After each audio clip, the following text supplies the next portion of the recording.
Good evening and welcome to tonight's episode. We are really excited and glad that you have joined us and decided to take time out of your evening to be with us this evening. We are going to jump into it, but before I do, I just want to throw something up on the screen. And what I'm going to throw up there is, tonight we're going to be talking about living by your core, the power of morals and principles in a modern world. So what I did, I went online and I found out that these seem to be the top 10 morals to guide a meaningful life. So for right now, and I just kind of want to throw these up there, and then I just kind of want us to kind of go around the room even before we get started. And as you look at these, if any of these things jump out to you, where you may see where these are really something that I really strive to be part of my life, or throw these out, or let's add these to it or not. But I kind of want to just start off with 10 of them right here before we really get into it, so us and the chat will kind of have an idea of what morals really are. So with that being said, gentlemen, what do y'all think about these top 10 morals right now? And I'm gonna read them real quick, and then I want y'all to just let me know what y'all think about them. So these top 10 morals to guide a meaningful life are integrity, respect, compassion, gratitude, responsibility, humility, fairness, courage, perseverance, and generosity. So, gentlemen, what are your thoughts on these 10?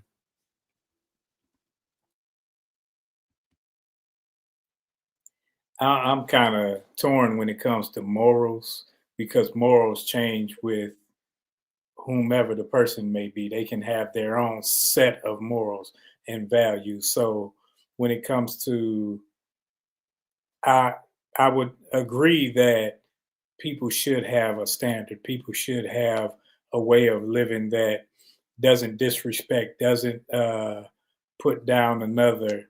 That there should be that. But when it comes to saying that that's what directs my life and my path, I would always defer to the law, statutes, and commandments personally, because I think that's where, and I don't want to get into that part, but that's where some people went wrong when it came to the establishment of this place over here, because morals weren't necessarily morals for everyone. Morals said that they had a standard of living for themselves, but when it came to everybody else, it wasn't so. Would there be any of these morals right here that you would take out and disregard, or saying that I don't, it's I don't think trash? you take out any. I think Uh-huh. that, but when it comes to how, where people may put one above the other and say, well, or they may kind of teeter totter with some and play with it. It depends on the person, because somebody may say, well, this may be morally incorrect over here, but then over here, their morals, you can see it in the White House. Well, oh, we are opposed to abortion, yet if the child is here, hey, whatever, they got to get it how they live.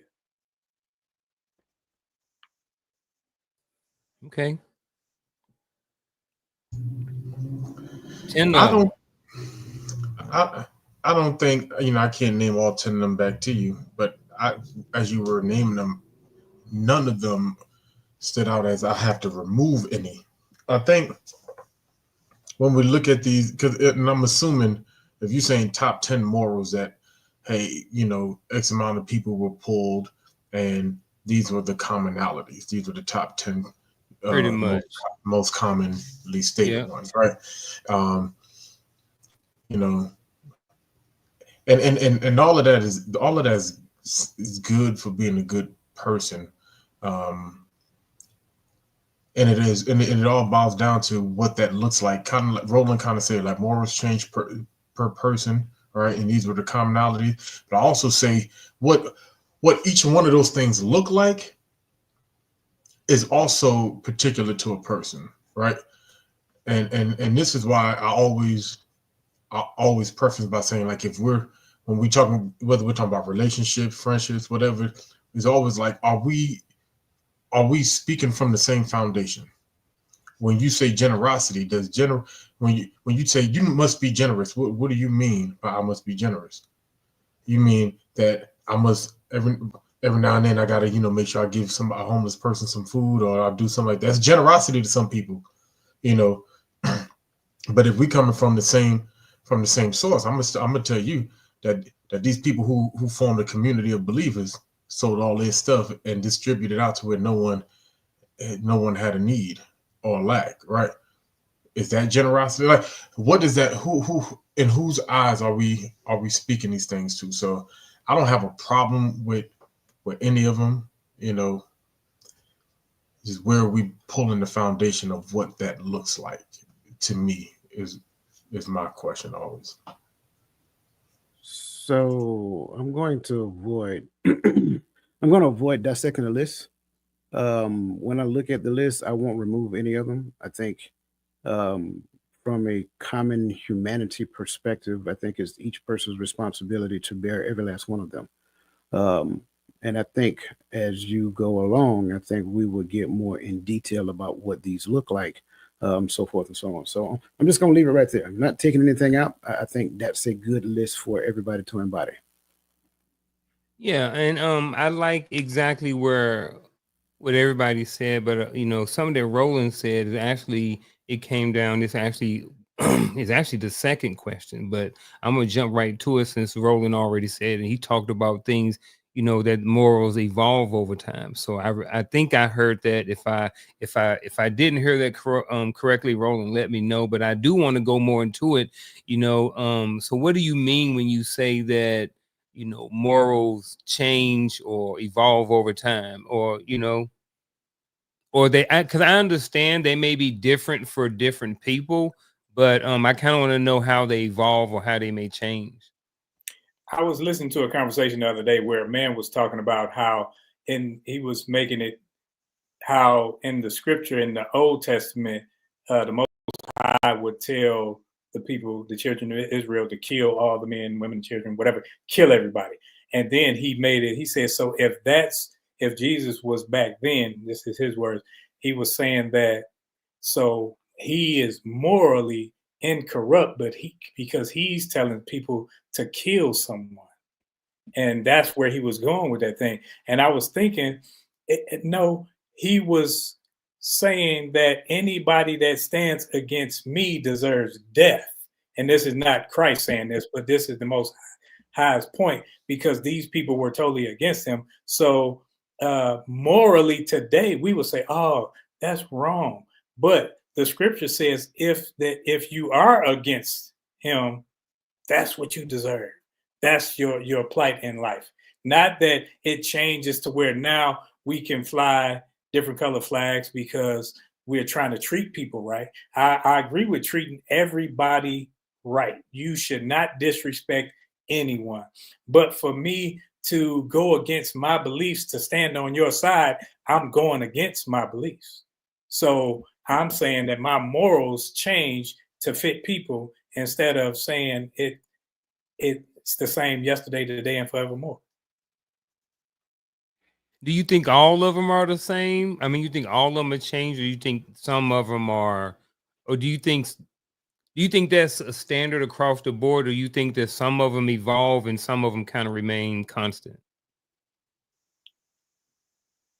If you're dealing with morals can always change. Morals depend on the person. That's why we say romance, but romance comes from Greek and Roman philosophy. And when you're looking at that, because they romanced or they put it in the way that they saw it. So when it came to how we see things today, we're like, oh, we see it through their eyes, just pushed down some centuries. And we don't even know. We just think it's the same way how life has always been.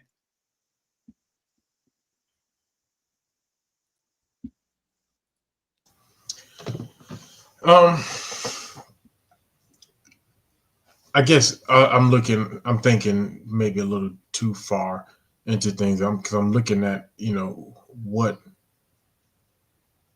what space are we talking about morals, right? Because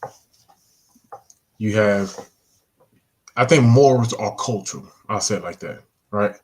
even if we're talking about scripture, the scripture is cultural. So we can make it religious if we want, but it's cultural, right? That's how morals are. Even in our community, depending on where you grew up, you were taught different type of morals. You know, you're more prone to say yes, ma'am, yes, sir, if you're from the South. Now we were taught to say, I was taught the same thing, but it's more commonly taught in the South, right? That's a part of that respect to your elders, right? That's part of your morals, you know. So some things are cultural.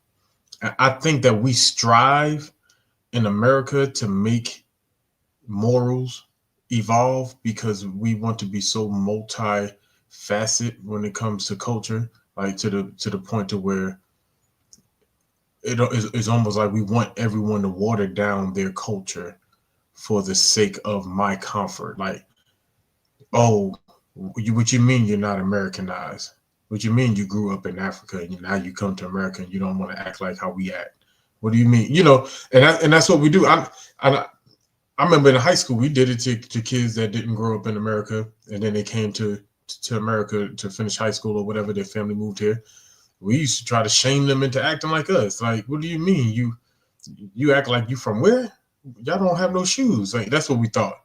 It wasn't true. But what we did was we tried to evolve their morals and their values and their way of living to ours. So it's cultural. So this is another one of those things to where if your culture, if your belief is a part of who you are, then no, it shouldn't. But if you find with it evolving and changing, if you're more keen to being chameleon like, you blend into where you go to your environment, then they will evolve, they will change. And I can't say should, because that good or bad is on you. Now that's where it comes back to me to what is our foundation of speaking. My foundation of speaking always going to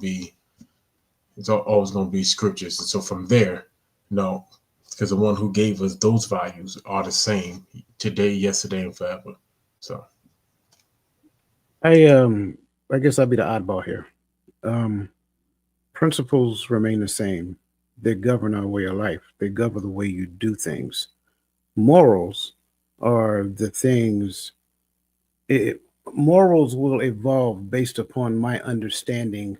And well, let me say it like this: morals will evolve based upon the way I express those things as I continue to grow according to how principles govern my lifestyle.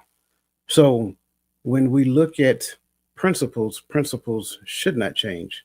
They should remain the same, especially if I have a core foundation of a good core foundation of principles to start off with. As I move forward, those morals, now I can say those are the things that may come from my culture, but they should not supersede the principles. I think a lot of the things that we see a lot when it comes down to it, especially as I listen to a lot of this, it sounds more as though that, and I'm not saying that that's what you guys are saying, but what you'll see is people try to take morals and put morals over top of principles. Well, morals can look different from person to person, culture to culture, whether we're talking about geographic location, whatever that looks like. Principles should always be the thing that governs the way that I live my life. It is the thing that gives me direction. It's the thing that gives me purpose. It is the thing that allows me to respect all of humanity, regardless of what your culture is. The morals that are given to me now, they may look different culturally, but again, those things don't supersede principles. So morals will evolve based upon my understanding of them and how I express them to where principles should remain the same. I like how you put that. I think that morals should be principles acted out. If you want to, if I say it like that. But I think that when it comes to morals establish what the principle established as right and wrong. The principle is point blank. It is what it is. Now, morally, I can say, well, I don't see it like that, so I will teeter-totter on this side and allow a little leeway over on this end instead of going. The principle says when we in the 90s when we were in the military, it was don't ask, don't tell. I think that later, early 2009. Don't ask, don't tell. And then you had other people came in office. They say, no, we can't have that. So they switched it. So now, morally, I can disagree with a person, but the principle is what it is. I mean, the principle, like you said, the principle says this. Morally, I may take a stance because of how I was raised, because of what I believe, and now I've changed what it was meant for, and now I'm morally incorrupt, but I'm not thinking it is because I'm morally right and righteous in my own eyes. That's why it can change, because I can change it depending on how I feel.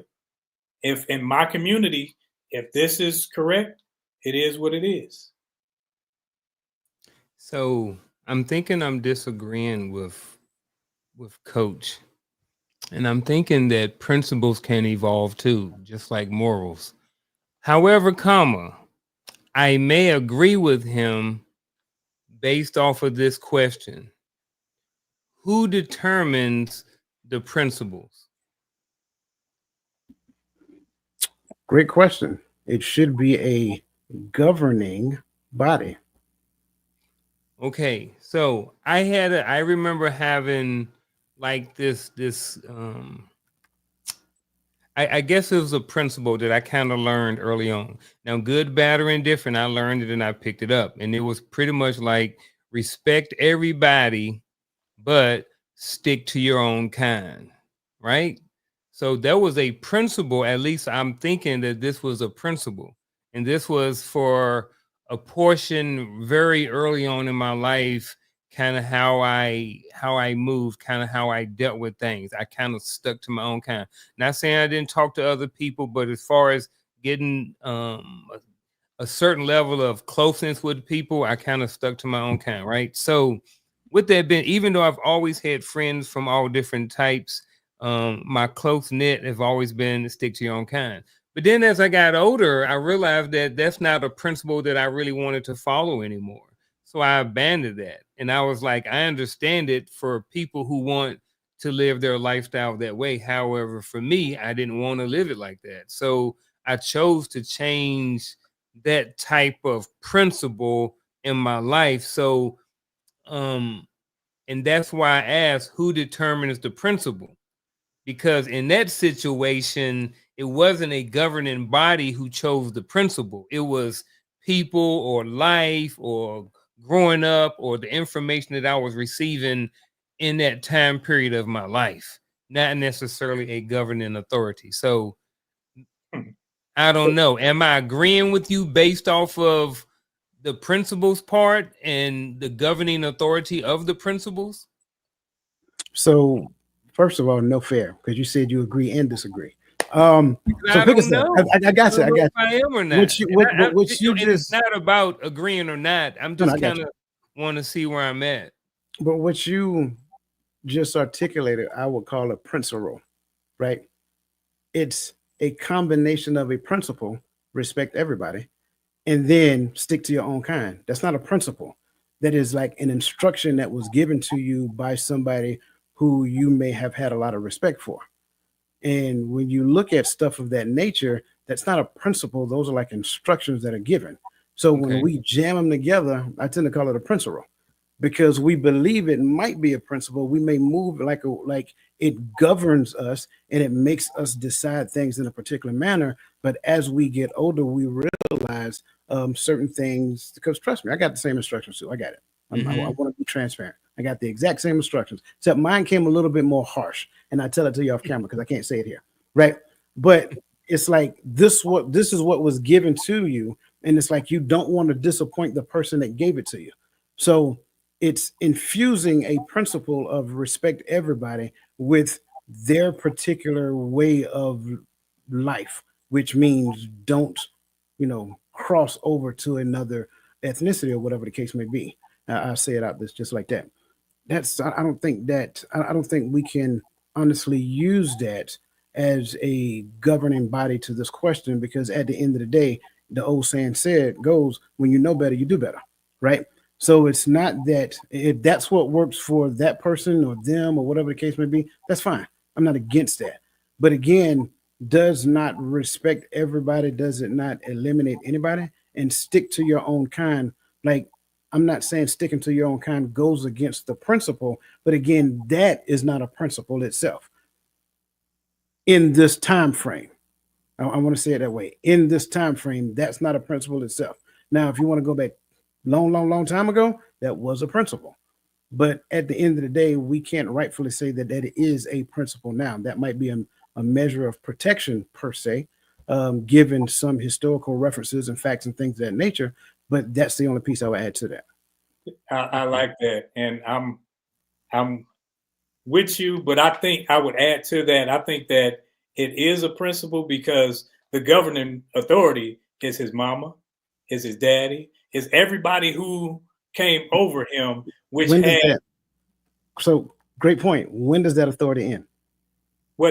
well, see, that's what I'm saying. So he grew up under that. Mhm. So now when he's able to make his own choices and decisions, he sees, man, the principle that was established by my family or whomever, Mhm. that whomever I was under was bass apples. So Right. now I don't want to serve that. So now what principles am I looking to fall in line with? And then he goes in because those principles were established because, like you were alluding to, because of hurt, because of things that protection for them, and Right. they wanted to protect you, but they didn't see how they were going against the very principle that they established. But if I can change it, doesn't that mean it's not a principle? No, it just means that because the principle, because where were they getting the principle from? They were getting the principle from life. Right. But I'm saying if I can change it, I got how your life turned out. I got the experiences and all that stuff. But if I can change it, doesn't that mean that it was never a principle? No, because I think principles can change. I think principles is But who changes principles? individual. Yeah. The governing body is the only one who can change the I principle. become the governing body of my little foundation over here, I can make it. That's why you have various organizations that have their little, you go in and say, these are my bylaws. And they put on there what they want, what they don't want. And then you would go to a similar organization. What are your bylaws? Because it changed per community. By Yeah. law. Let me let that man speak.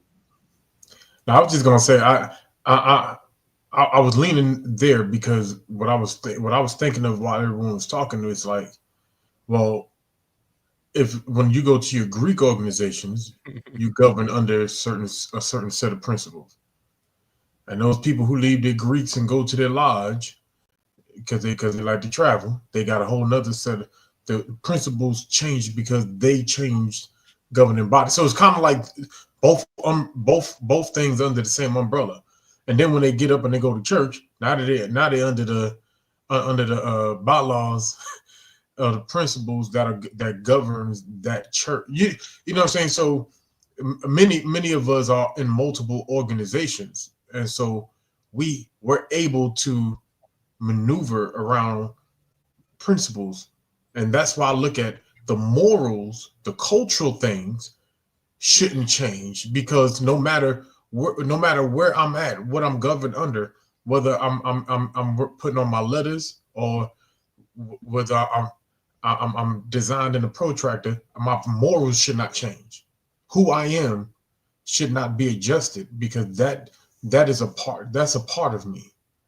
And so if because I'm over here on this side, where they have these set of principles and these set of bylaws, do the morals that are instilled in me, should that adjust, or should I adjust how I am, or should I be who I am, carry those things that were taught to me, that my mama gave me? And who governs my mama? I mean, whoever governs my mama, hopefully it's the Most High, right? Because which is where your mama got her principle. That's what I'm saying. You guys are conflating things. If mama and daddy was governed by the Most High, then that's where they got their principles from. They don't change. The way that they express those are called morals. Scripture never talked about principles, morals, or anything like that. Principles, when it said train up a child in the way it should go, it was not talking about principles or morals. That's a directive. That's a principle. No, it's a directive. It's a law. It's a commandment. So I think I remember one time I asked, where do y'all get principles or the guidelines? And then I think someone told me that they get it from here, right? So if this is the principles, then I agree that the principles don't change. Correct. Now, that is only if this is the principle. Now, if something else determines the definition of principles, then I think that they can evolve. But if this is what we're saying is the principles, then I don't think that they can change or that they evolve. But I guess I'm trying to figure out, what are we defining as the principles? Because that's if we can't define what principles is, we can't determine on whether or not they evolve or not.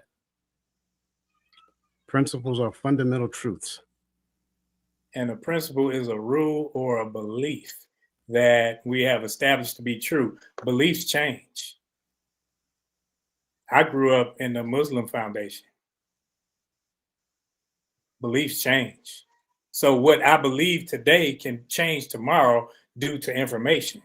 So my principles, if I'm saying that this is what guides me, and then tomorrow I'm saying that's what guides me, I'm always ever changing. But when you say I'm sticking with this, like you held up that book, if that's my foundation, then that's the foundation. That's my law. So I'm looking at principles, and I'm just looking at the first two. I didn't even read 3, 4, 5. I'm looking at the first two, right? General and fundamental truths that may be used in deciding conduct or choice. The second one, foundational propositions that serve as the basis for a system of belief or behavior. So both, when I listen to both of those, I'm still thinking of the way that it's the code of conduct, right? They speak the language that we like. That's our code of conduct, right? But I don't believe so. My code of conduct changes depending on, like, going back to this governing body. What governing body am I under? When I was wearing U.S. Army under my chest, we had code of conduct. We had our we had our core values. We had all this UCMJ. We had things that governed our behavior, our speech, how we stood when we talked to certain people. Yes, sir. Can I ask a question in relation to that? Could you, being the governor of yourself, could you change any version of the code of conduct? While under their rule? Not under their rule. While you were wearing that uniform, could you change any version of that code of conduct? No. Okay, so what was the thing that gave you the code of conduct? Allegiance. Uniform code of, I'm about to say the uniform code of military justice. No. The uniform code of military justice enforces it. Right. It is the code of ethics. Every person that wore the uniform and civilian are governed by the code of ethics. It doesn't matter how much your belief about it evolved. Right. You still had to live up according to it. As you progressed during your military career, it looked different for Sergeant First Class Rowland, Sergeant First Class Walker, Sergeant First Class Gaddy, Sergeant First Class Martin. But Private Walker, Gaddy, and Martin, nah, bruh, that code of conduct didn't mean the same to you then. That's what I'm trying to tell you. The way that you express it, that's the expression of, that's your morals. Your morals evolve over time based upon you better understanding it. But the governing principle never changes unless the powers that be went to a room, sat down, and decided, hey, we're going to change this right here in AR 670-1. They can wear cornrows now.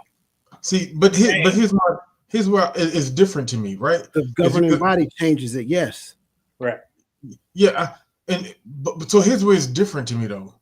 Though I get what you're saying, I don't disagree, right? The governing body, I agree with that, but every time I change my hat, those principles adjust. When I take off my soft hat and I put on another hat, that governing body for that organization has a different set of principles. No. So yes. Because yes. I'm hearing you get. Let me say it like Omegas don't have the same code of ethics or conduct that. Unless they're in the army, then the army conduct supersede Omegas. Yes, because of your allegiance. When your allegiance says these people can lock my butt or do whatever, that's why you say Uncle Sam ain't released my butt yet.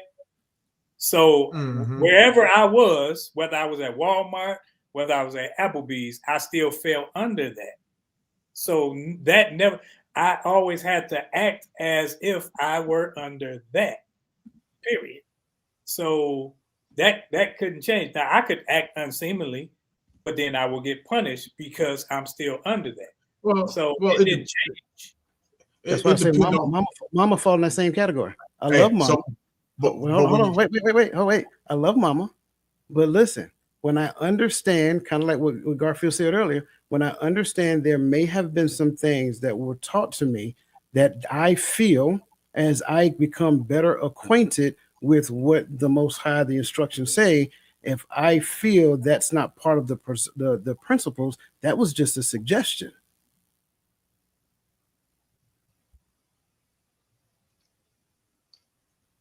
I get that. We pointed the wrong way. No, my bad. But I'm looking at it like this, right? There was a point in time in the army, right, where you can call certain cadence a certain way. 10 years later, the principles are the same, but the culture changed. You couldn't call them some of them same cadences. You can. Culture ain't in that word, that question down there though. That's why I said we're conflating. But what I'm saying is those things that gave us those principles, those publications at the time didn't adjust. It was it just wasn't right no more. You couldn't call what they call Jody calls, right? They did adjust. Later on, it came, but that's what I'm saying. The people who establish it, they come together and they meet in a room, and they are the only people who can change it. You just can't change it. I got what you're saying. Listen to what I'm saying. The powers that be that sit up in the nosebleed areas of altitude in the office are the only people who can change those principles. When they change those principles, then it's given down to everybody within the army culture. Therefore, now you implement the change. That's why I gave the example about the cornrows. No one was wearing cornrows until they changed it and said that, hey, and beards too. Yeah, that's huge right now. All of those things changed. You could have been Specialist Gad and say, I feel I should wear a beard. Okay. Feel you should wear a beard if you want to, as long as the Uniform Code of Military Justice say you'll be clean shaven. You can feel whatever you want to feel, but you don't change principles. That's the point I was trying to make the whole time. So, okay. Go ahead. I don't know if I got more clear or not, but here's what. But I'm okay with it. I'm okay with having a conversation. I'm okay with walking away. Maybe even going back and rewatching it, and then getting more on it, because I see, the more we started talking, I understand where Roland is coming from a little bit, right? So I understand if this is the governing authority, if this is the principles, then principles do not change. However, I understand someone being able to soak all of this up, soak all of the knowledge from over here, soak all of the knowledge up from over here, and then based off of that, coming up with their own set of principles based off of more information. So I kind of get that too. So at the end of the day, I guess I'm walking away with this question still. I don't have to have it answered. You know what I mean? I like the fact that I'm stuck right here. I like the fact that it's not a clear that I like the fact that I don't have a clear understanding on exactly what principles, what we're considering principles right here, because that gives me an opportunity to dig a little bit deeper on my own. So I think that's what we're going to do right now. And I think we're going to pause right here. And then we're going to shift down to the next the next question, because I think it's really important, because we all up here have relationships with people. And I remember a long time ago, actually wasn't too long ago, especially when it came to red and blue, when it came to the elections and religion. Those are two things right there where people have very opposing views on, and they have different values about them. So just between y'all or the chat or whoever want to jump on here first. Hey, that's the wrong question, man. What am I doing? There we go. Click the wrong button. So, how do you handle relationships with people who have opposing values? I think this one easy. We just agree to disagree. I'm like, and so when you say how do you handle relationships, right? If I have relationships with people with opposing values, and more than likely it's something tying us together, right?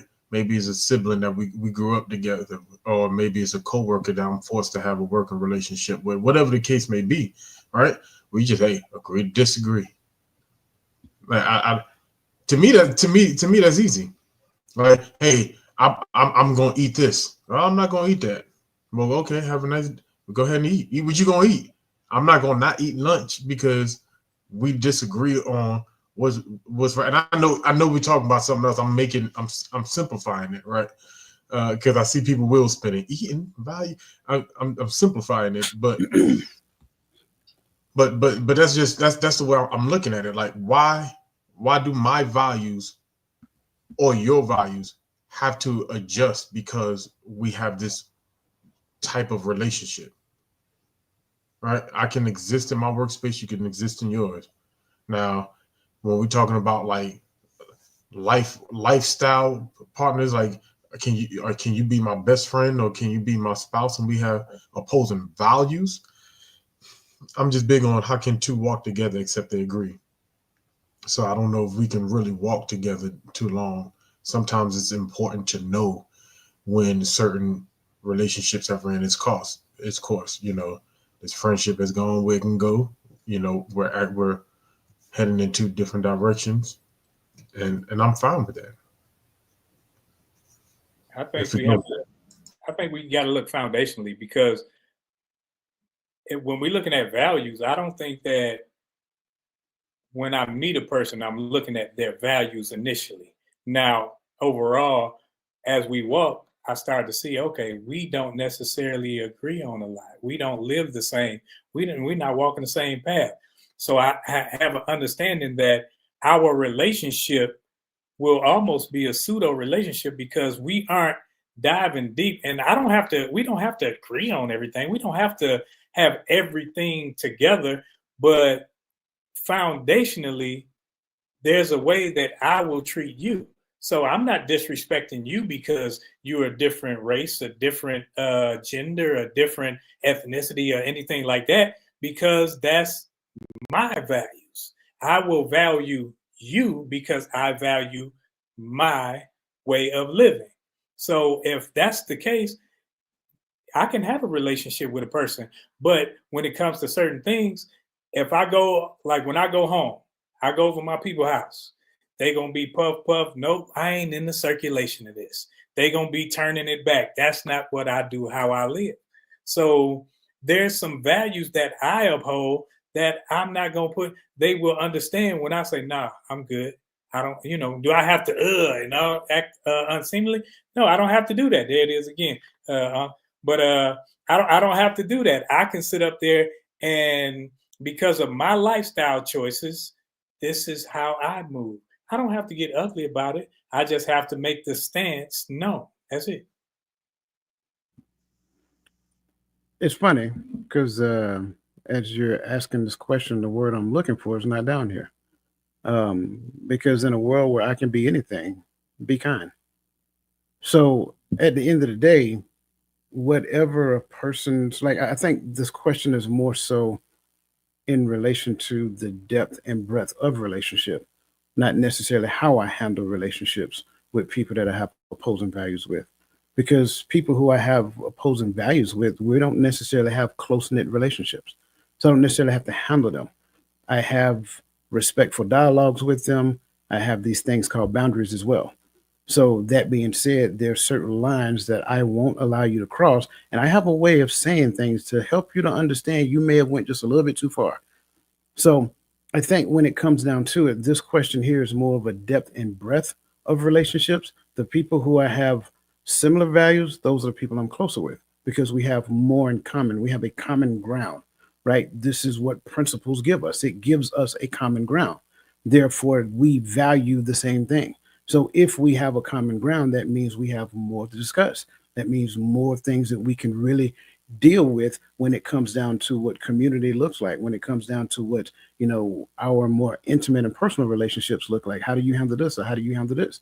So when we look at things of that nature, I think what we're talking about is just simply the ability to dialogue respectfully with other people, have boundaries established so that, I don't intrude in their territory, they don't intrude in my territory.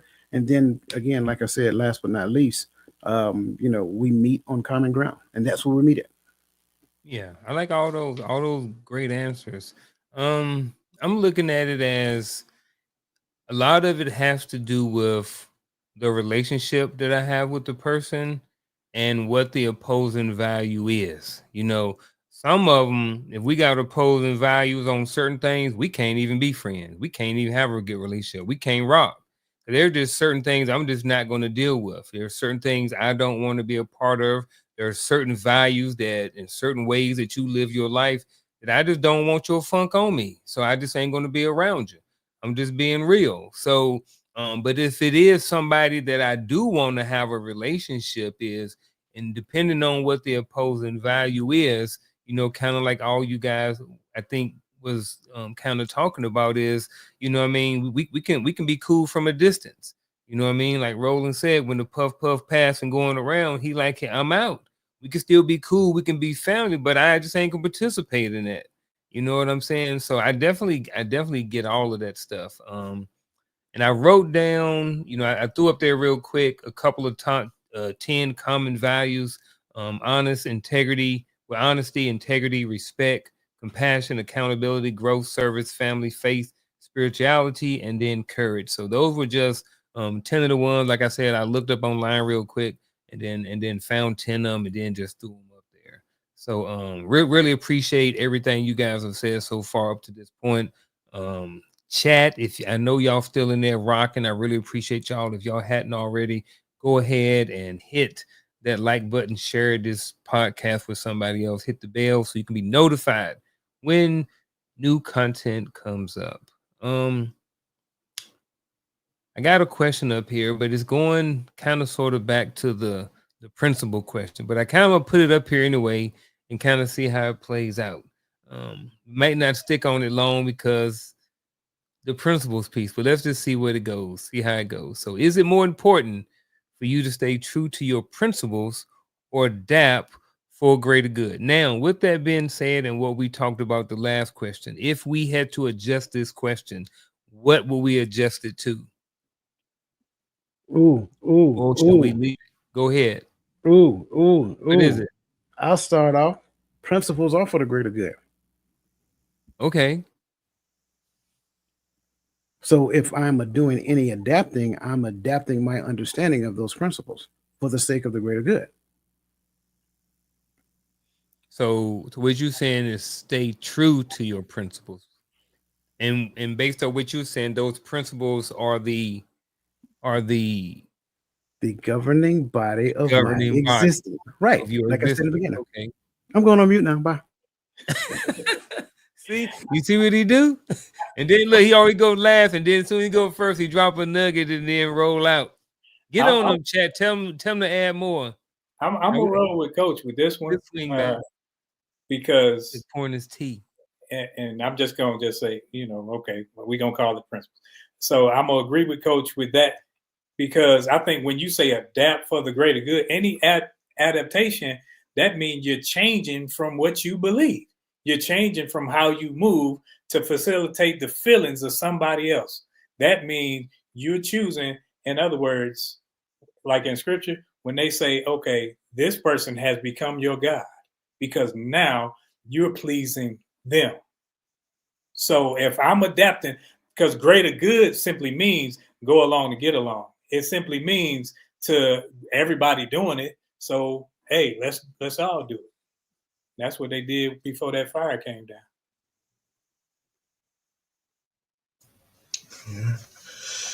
Yeah.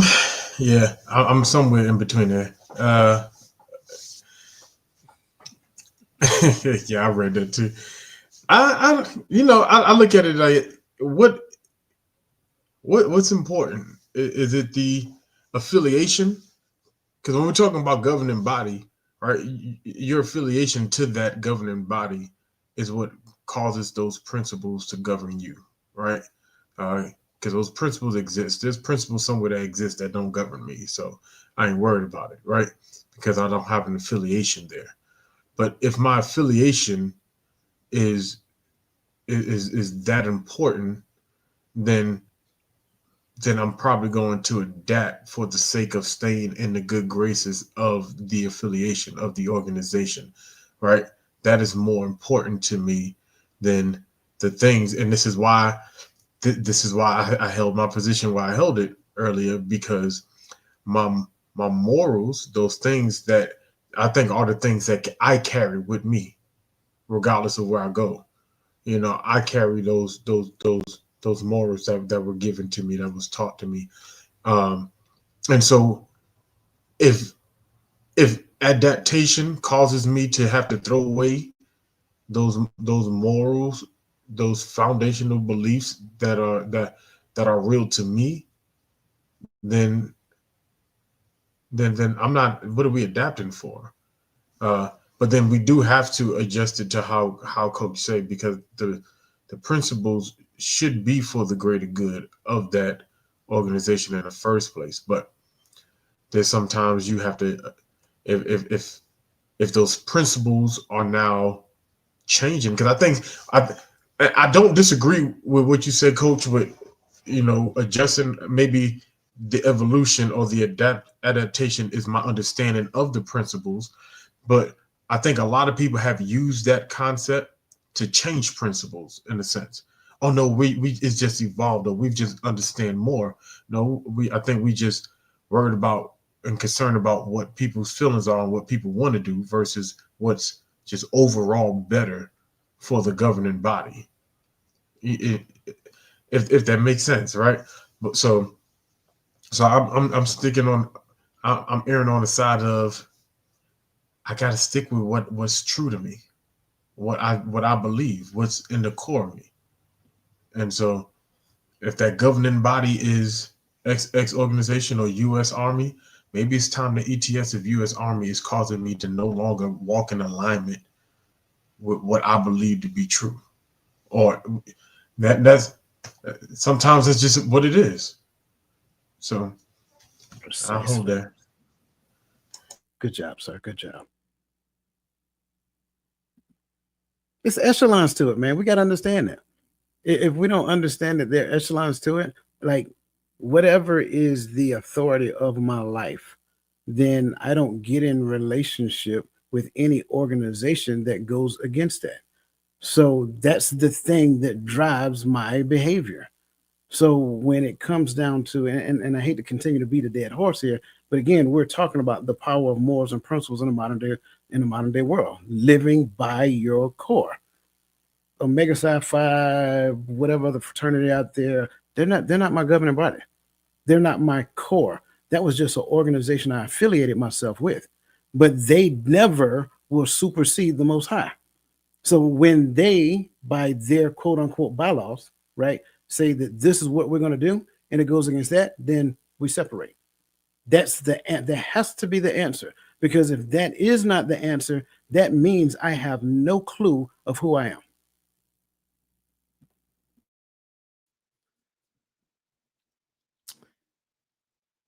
I liked all of that. The only thing is, Let me add this before you get started. yeah. And again, that is if that's your governing body. Whatever a person's governing body is, I'm not telling people what to do. I'm just telling you what I do with my life, right? Whatever a person's governing body is, that should be the authority. And then that drives everything else. So you do not become connected with things at a close level that goes against that thing, because that keeps you aligned. So I think it is always more important to stay true to your principles.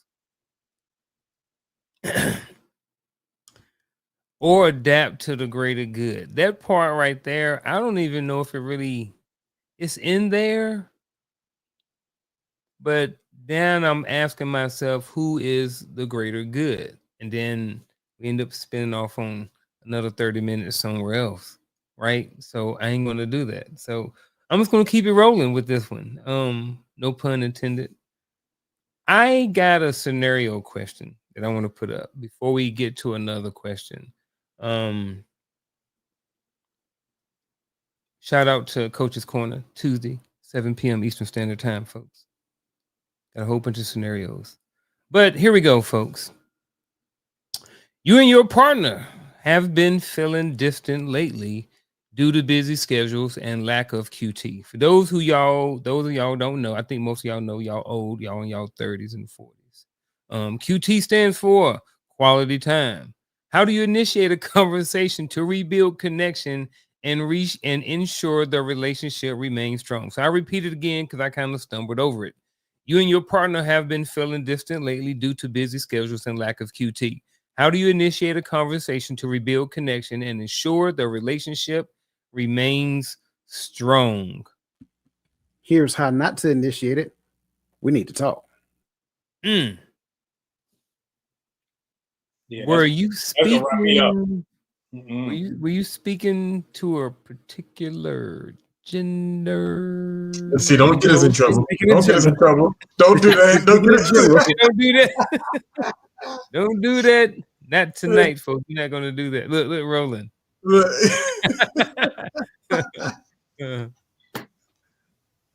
That's a person. He just didn't finish drawing the legs on it. That's all it was. Yeah, so you about to get us beat up. I'm just saying. So you know what? For this one, I'm gonna start it because I literally just did this. Me and Shell just did this less than a week ago. But it wasn't necessarily because we were feeling distant. You know, it was more so we wanted to keep from that happening, right? You know, maintenance on your vehicle, get the oil changed before you throw a rod, right? So we just happened to be out chilling or whatever like that, and I kind of had my list of some things that I wanted to talk about. I had like some things numbered and written down, and I was like, "Hey, babe, you know, I got some things, blah blah blah," and she was like, "Okay." She said, "I got mine too." So fortunate for us, she had hers too. So even though we were not necessarily thinking about it at the same time, we were at some point over the last some period, we were on the same wavelength, and we both thought that there was something that we needed to do. So sometimes just bringing it up, I wouldn't always suggest that. I think some of it is you have to know your partner and know how your partner responds to certain things.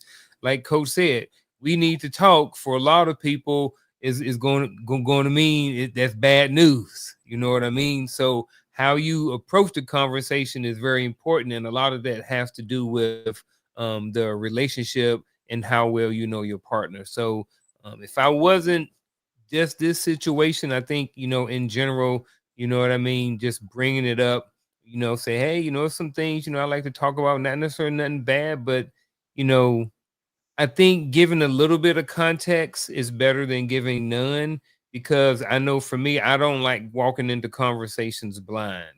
You like when coach said, hey, we need to talk. I'm like, what the heck we need to talk about? At least if you tell me, hey, look, it's something I want to talk about, I used it before, you keep leaving your drawers on the floor, so at some point, you want to have a conversation to see if there's anything we can do to help a grown 49-year-old man keep their drawers up off the floor. So I think sometime approaching it with a little bit of context, just so the person ain't totally caught off guard by whatever it is the topic is about, may be a good idea. But again, this all goes back to knowing your partner.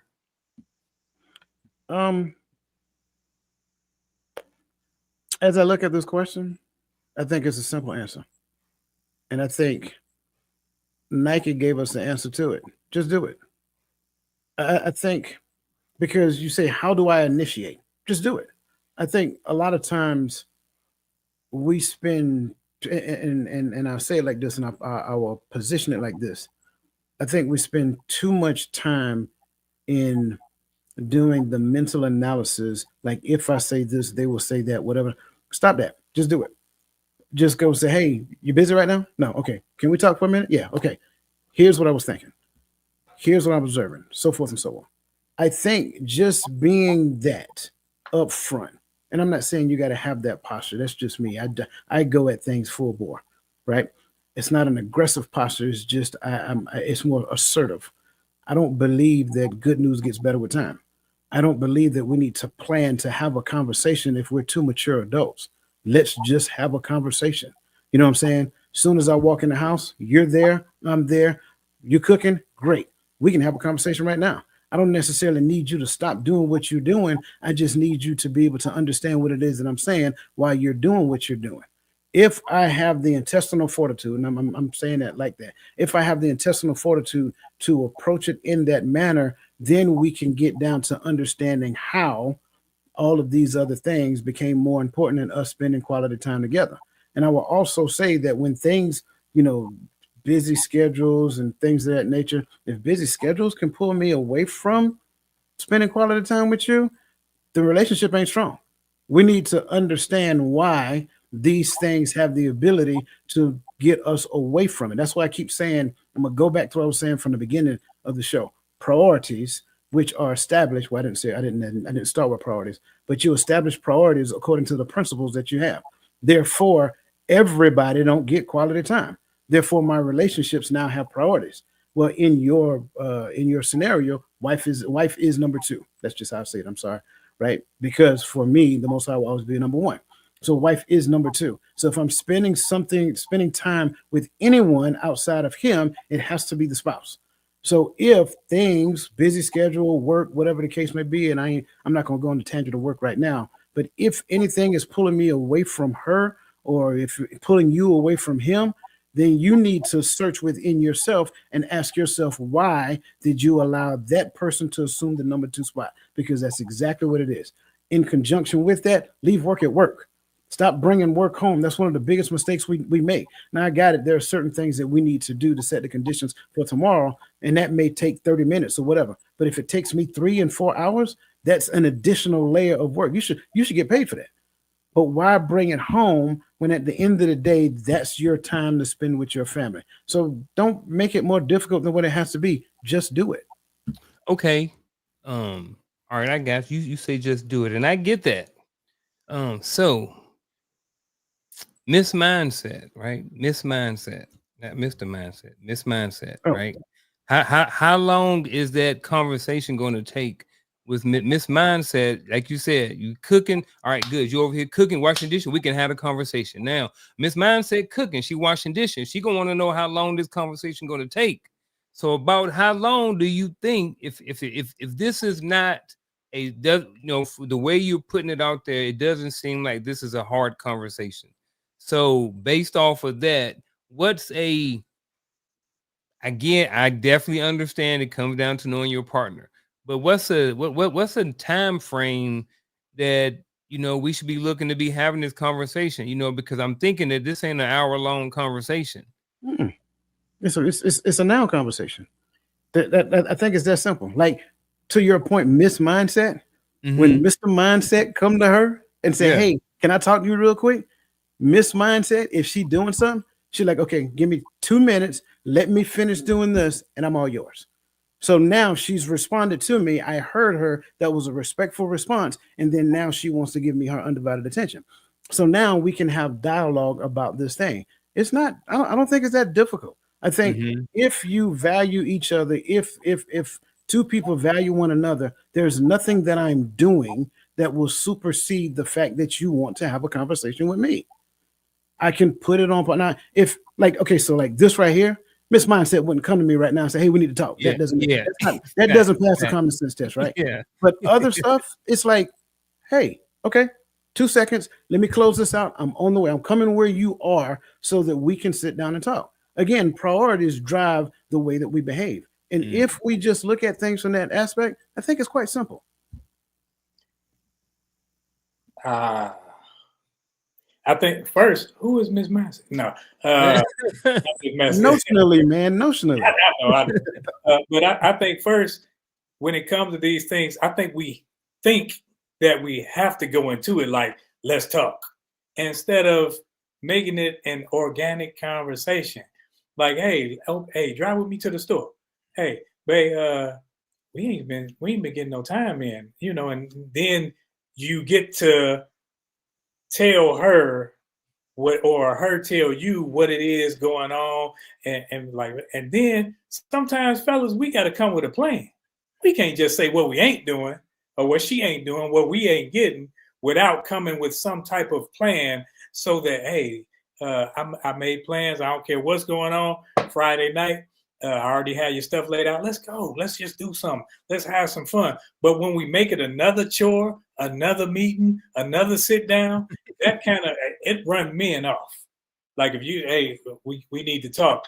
When I was growing up, that meant something different. I'm like, we need to talk. I'm going to avoid you because I'm thinking, okay, somebody pregnant, something going on. I done did something wrong. That's where my mind used to be. But now, knowing your partner, hey, let's take a ride to the store. And then you just start an organic conversation. Hey, you've been working hard. I've been working hard. We ain't got no time, man. We need to sit up there and sit down and make a plan to where we can spend some time and do this and blase split, versus us saying this. Because people think, like, when people get married, they think that, okay, it's the husband, wife. Then once the kids come between the parents, when they shouldn't be between the parents. Like Coach said, it's the Most High, me, her, and children. And we have to make sure that we articulate time to where we spend that exact order with those that we love and those that we care for. Did you say somebody pregnant? Oh, that's what I used to think. When I used to get that we need to talk, I got a bunch of babies and stuff. Like, God, we need to talk. I just want to make sure I heard you right, man. My bad. Man, there's somebody squirming in their chair right now talking about man over my children. Ain't no husband ain't more important than my kids. But anyway, I'm gonna leave that alone. Be out there by yourself. Hey, I just threw it out there and left it, That's the available man. 555 555. I told you. He can be reached 24 hours a day. Hey, I'm just saying, this is an everyday conversation some people have. But I feel everything everybody said on this one.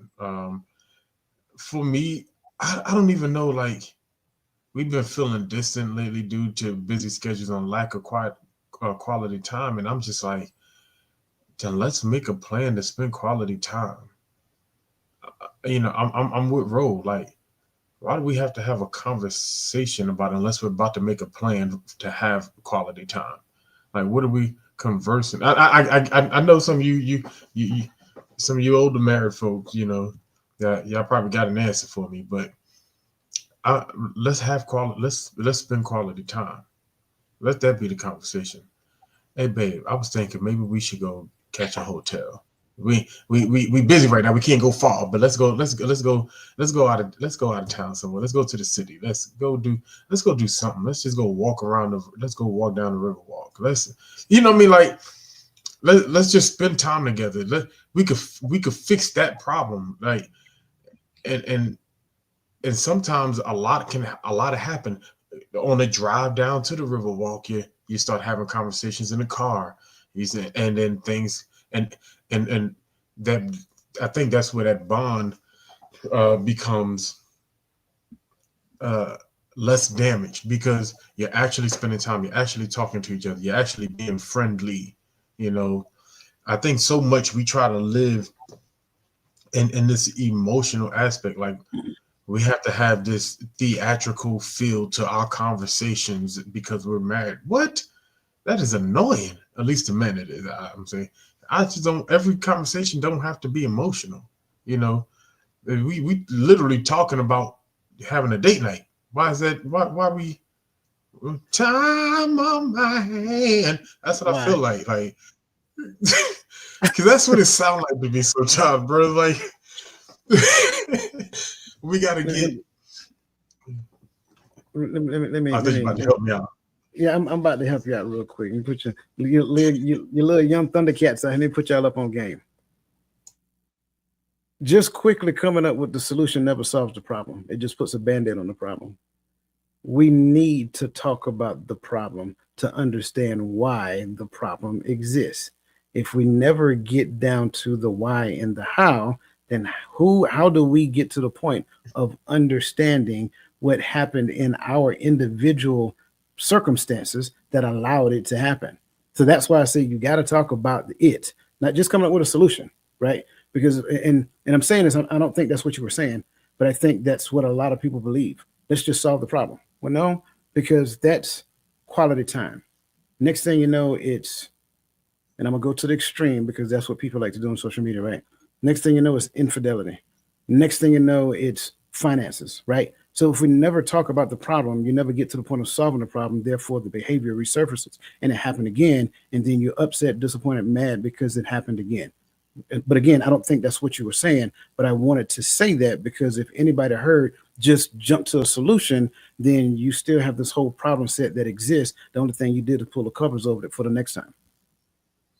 Yeah, and I stuck right there on quality time because he gave us, to at least in the description, I felt like we had what the problem was because we're busy.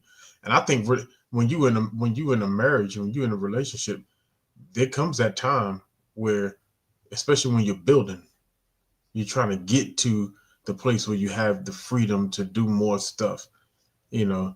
I think that's the time where some people start feeling neglected and people start feeling like, I think we get to there's a place in our marriages where we're building, where we're busy. We're trying to create a foundation for the family, for together, so that we can coexist in this space, in this habitation. And I think that's a conversation I don't really hear a lot of people have, is like, how do we exist in these different phases of relationships that these relationships go to, instead. And like I said, maybe it's just me thinking like a man, instead of going directly into my feelings and saying, I feel neglected by you because we working. But I think you got to have the freedom to speak up. You can't wait till, it's been 7 months and now you're mad at something. And that's where the emotions and stuff come in, because you didn't do your part or she didn't do her part. When I feel a certain way, I can't hold it. I got to tell it. I got to have enough gump to say, hey, I'm feeling some type of way about something. And now we're going to have this conversation. I'm not going to wait until you do something and then I say, well, we ain't been spending no time. That's why I did this, that, and other. No, because now I'm doing tit for tat and it solves nothing. All we're doing is arguing now, and we're not coming up with a plan to the betterment of the relationship.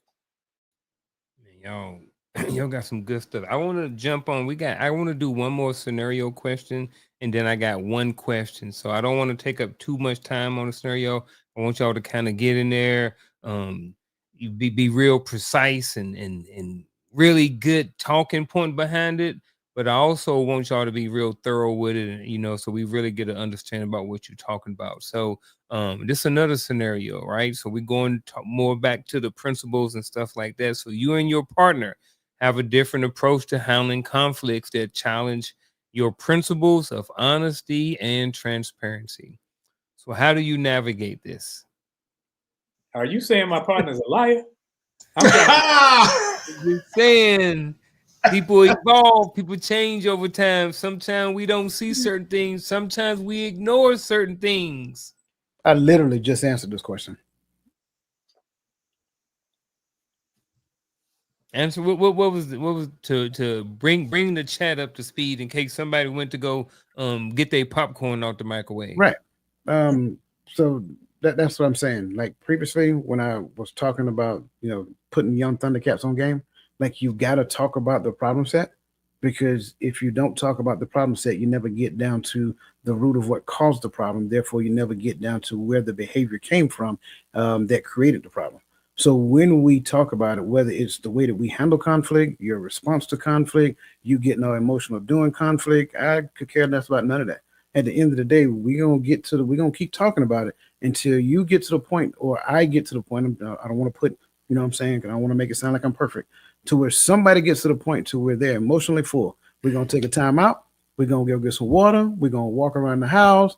Go change the oil, whatever it is you're gonna do. We're gonna have a time frame, and we're gonna come right back and finish this conversation, because that's what adults do. Children throw hissy fits and run.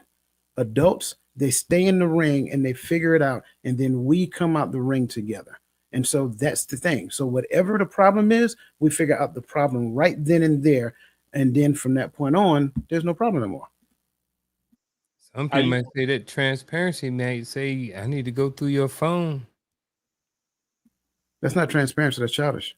And that's a mistrust. That's a person that has trust issues and don't want to deal with that. It's not a me issue, it's a them issue. Because like I say, ain't nobody calling your phone for me. It's not. And if something gonna happen, it's gonna happen. I'm not one of them people. But I think when it comes to the communication part, some people get excited and get overbearing, and they like to run the conversation and all of that other stuff. I used to have a little pink bunny rabbit. And I say, when you holding the bunny rabbit, you got the floor. Once you give up the bunny rabbit, you got to shut your mouth and listen. And that means that there's no over talking. And then over time, when you're doing that, like with your kids or whomever, it teaches them that, hey, I got to allow this person the freedom to respond, the leeway to say everything they got to say. And then once they give it up, they got to understand that it's my turn now, because some people like to be overbearing and overtalk one another. And that's not a conducive relationship to where people have the freedoms to say what they want to say, because they think they're going to get browbeat. They think they're going to get beat down by the other person within the conversation.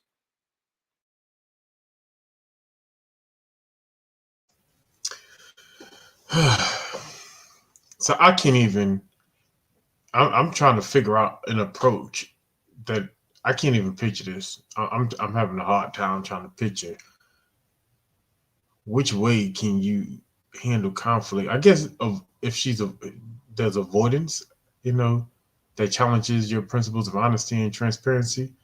I guess avoidance can be one of those things, but one of us has to be the adult. Like if the issue is we're avoiding the conversation, one of us got to be the adult and have the conversation and start the conversation. But I think sometimes a lot of this happens because we don't talk regularly, and as somebody put in the chat earlier, we conflate the difference between quality time and quantity of time, right? And that's true. But if we have quantity of time, let's make quality of it. Why can't we? I don't know when it became hard for us to actually like our partners. Like, we don't want to be friends no more. We don't want to coexist. We can't watch. Man, every time I be calling Roland sometimes, and my sister be making me mad because I'm like, who told you to be watching TV with my friend? when I'm trying to call them and have a conversation. Talking about y'all watching TV together. Like, who does that? But marriages that stay together, I guess. But I'm being funny, but there's times when I call him and he talking to me, but he like, yeah, man, and I'm like, what you doing? Because I could tell you your mind is something. He said, oh man, me and Olympia watching this show. I'm like, oh, okay. My next question is, hey, can I hit you back? Because he's watching. Like, when did relationships get to when did this rule come to where we can't like each other? We can't enjoy being in each other's company. So now we're in a place to where we don't talk. Now every time we talk, and I think that's where it's going to, like, Ro, when you talking about having a part 2, part 3, part 4. I think half the problem is because we don't talk, that every conversation ends up having to be a tough conversation. That becomes exhausting. I think if we get back to actually liking the person that we're with, maybe we'll talk more often. Maybe conversations won't be difficult to have. Maybe honesty is something that's automatic because this is my lover, and I know some people say you can't be lover and friend, but why can't I be friendly with the woman I love? I see your face, but that's an argument. I don't know. But anyway, so that's why I'm at with it. I got you. Hey, first of all, not first of all, I want to jump. We got a couple of questions we got over here started in the chat. One is from Lisa Dove Washington. She asked, was those principles or expectations? This was a while ago, so I apologize for missing it. So if you do want us to get back to this question real quick, then just kind of rephrase it or put the question in there exactly how you want it. And if we got time, we'll get to it. But one question this is current. This is right now. Miss Nodella Jordan, thank you for chiming in. Thank you for putting the question up. This is a really great question. And I am very interested into getting into hearing what these responses are. The coach already got this rubbing his hands. Gaddy over there tip-talking back and forth. I think he done cleaned his glass off, stretching his neck out. So, gentlemen, how much honesty is too much honesty? Let me get in and get out. Ready? Get in and get out.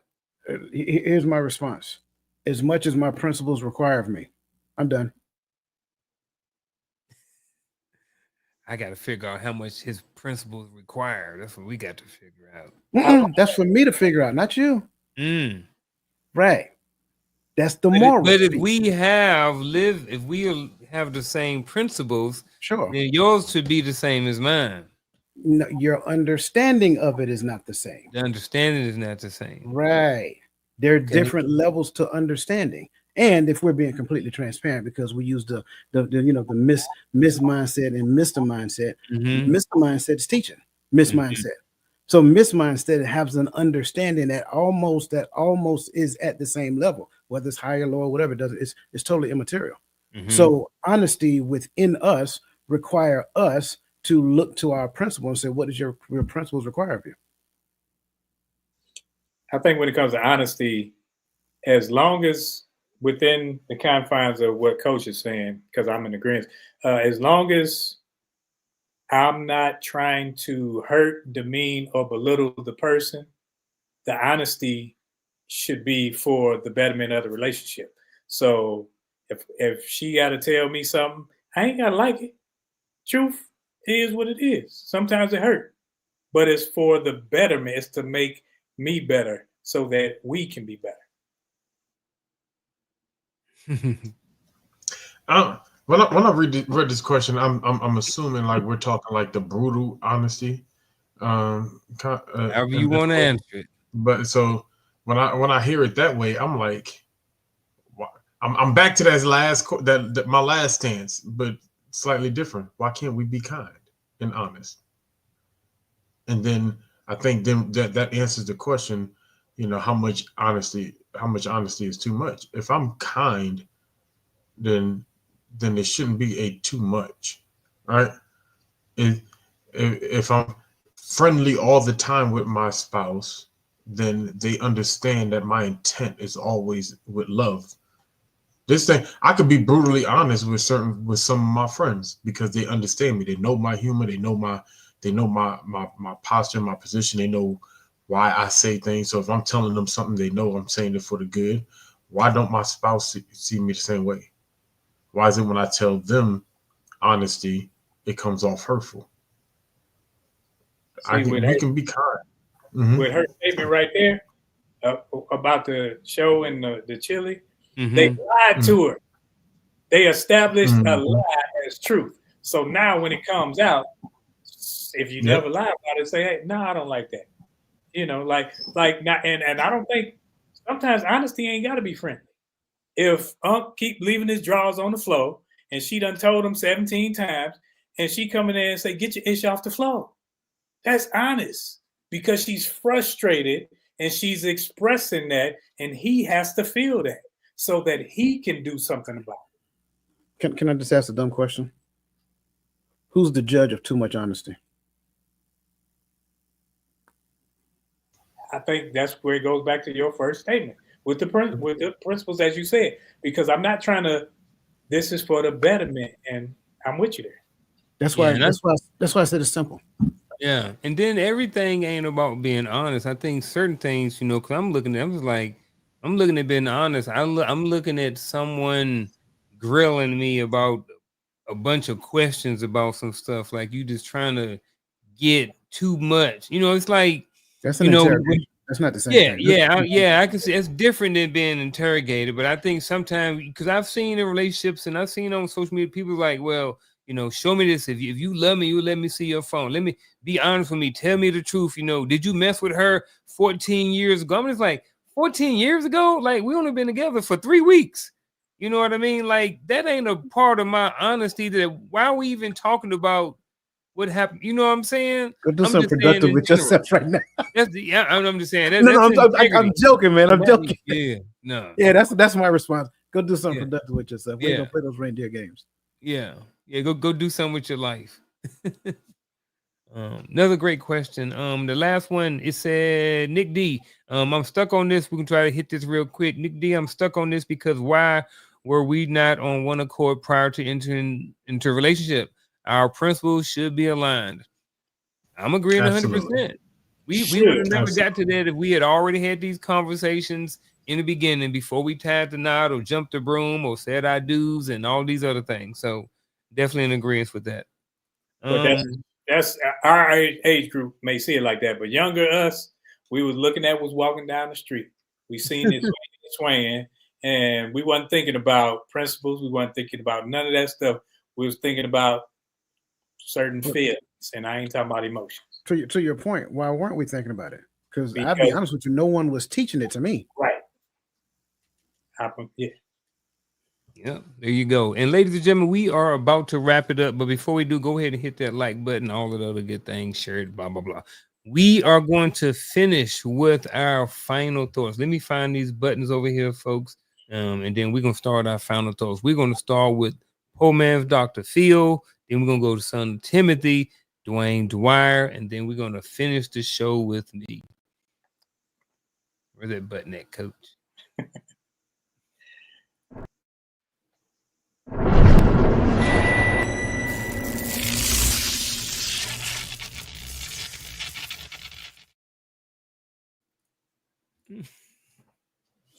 Love the conversation. The power of morals, principles in the modern world.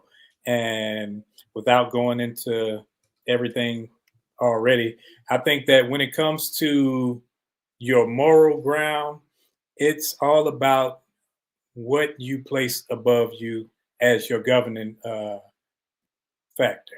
So me being governed by the scripture, that's what governs me. That dictates how I treat people. So I'm not acting ugly simply because other people act ugly. So the modern world isn't changing me. I will remain the same because the scripture remains the same. And if the scripture ever changes, then I change. But since it doesn't, I will always be kind. I will always be respectful. I will always be stern. That doesn't mean I'll ever be a pushover. That doesn't mean I'll ever receive neglect or receive something that's not due to me. And I will always speak up for myself. But when it comes to my treatment of other people and how I deal with people, it will always be the same, because the scripture has told me how to act and how to move, even in whether it's business, whether it's relationship, or whatever that part is. So the modern world shouldn't change you. You should be seeking to change the modern world, because the modern world is established on other principles and other guidelines that dictate everything about how they feel they should move, and not how he says they should move. That's all I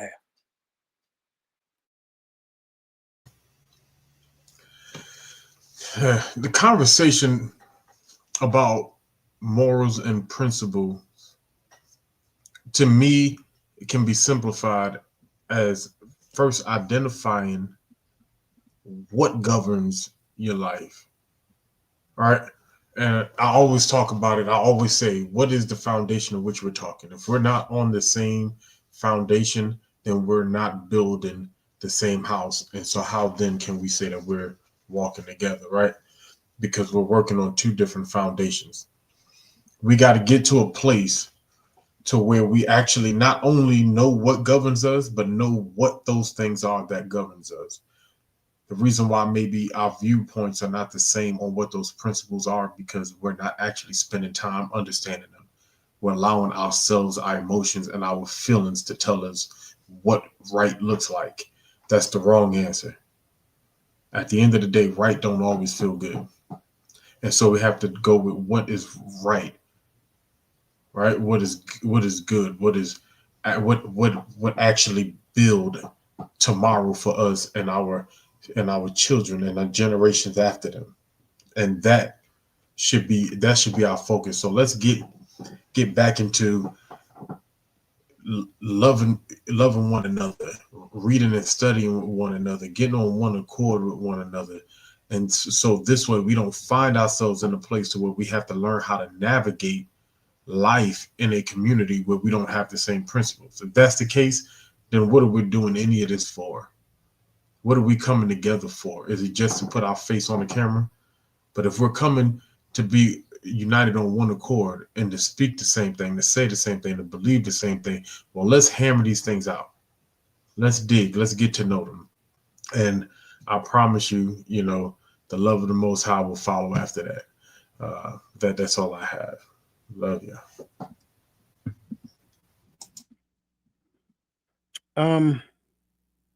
I like this conversation. I want to start off right where I ended off at. I think a lot of us struggle, especially people in my generation. I think a lot of us struggle because we were never taught or given core principles to start off with. Sure, we were given morals, we were given standards on how to do certain things, but they weren't necessarily rooted in principles. That's why I love that question that the consistency coach asked at the beginning of this conversation. I think we need to understand a core set of principles that unify us together as a culture. That's first and foremost. There has to be a core set of principles that governs the way that I carry myself, govern the way that I behave, so forth and so on.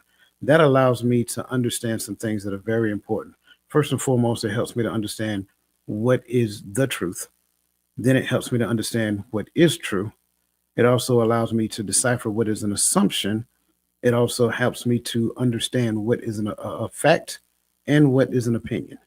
And I think when we understand all of those things together, the only thing that remains constant in our minds is the truth. What is true, although it may be true for you, it does not necessarily mean that it's true for me.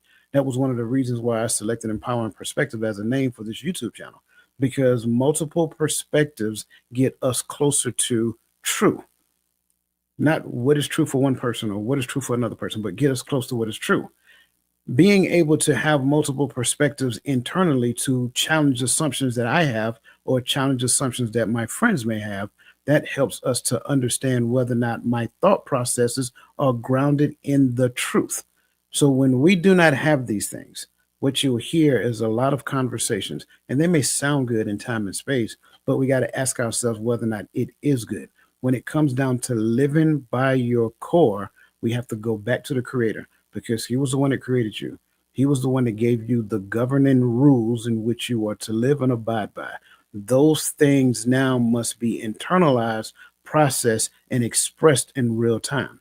Those things allow me to determine what I really and truly do believe. That those principles get after helping me to shape my belief system. Because now when my belief system is shaped by those principles, now I should be able to do any and everything that he actually said.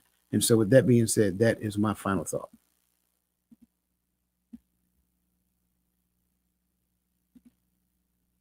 You muted, bro.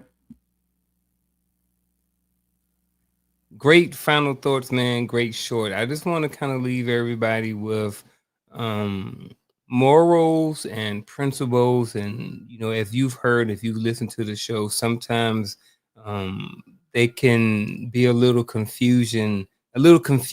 So at least they were for me. You know, sometimes when we get new information we haven't heard before, sometimes it takes a little bit to process everything, and that's okay. So for me, I think, you know, I'm going to go back and rewatch this video and see if I can, you know, process some more of this information. You know, I think it was a really good show, and I think that it would be something to be beneficial to anybody.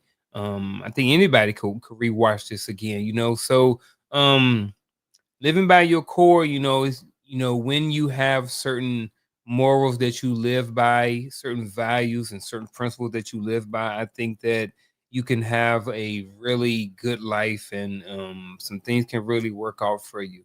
You know, I've lived on both sides of the coin where I've always had certain morals and certain principles that I didn't always abide by them.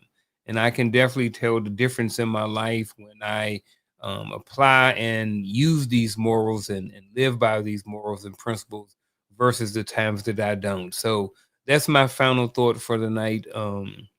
And gentlemen, do you guys have anything else to say before we close out tonight? Nope. All right. I think somebody is on 10:30 in the morning. Yes, reframing the image of relationships tomorrow morning at 10:30. And also one admin change because of the finicky nature of TikTok right now. Bible study is going to be moved off of TikTok onto StreamYard. So that being said, for those of you who are in the Bible study group, I don't think TikTok is allowing people to renew their subscriptions and things of that nature. So Crystal should have placed in the chat the actual link to get to the base page, and then that way it leads you to where the new subscription is at. So just want to kind of put that out there. All right, folks, we will see y'all again next Friday night for another episode of the Hearts of Men podcast. And until then, we are out.